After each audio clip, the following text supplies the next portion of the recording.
Hi, Trumpet Land. This is Steve Leisering from the University of Kansas with a little holiday tip, something I learned over the years. All of us want to help our articulation, and for years I tried to find just the right placement of the tongue and worked on the tongue, and I was never quite happy.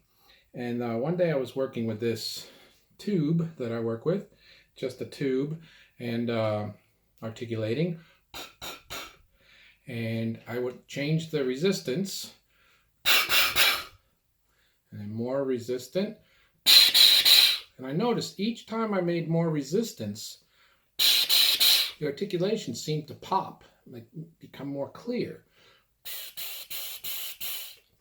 And I wasn't changing my tongue, I was changing the size of the aperture. And that aperture size clarified the articulation. So I tried it on the trumpet, and it reminded me, it came back to me, my high school lessons with a man named Berg in Waterbury, Connecticut. Carl had played on the road with Harry James, Boyd Rayburn in the 30s and 40s.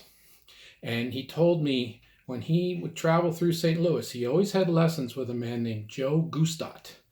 And Joe had an exercise where you put a piece of rice right here, and you would spit the rice, and that's how you would form an articulation. And years later, I had a conversation with Bobby Shew, who informed me that Joe Gustat was also the teacher of Miles Davis and Clark Terry.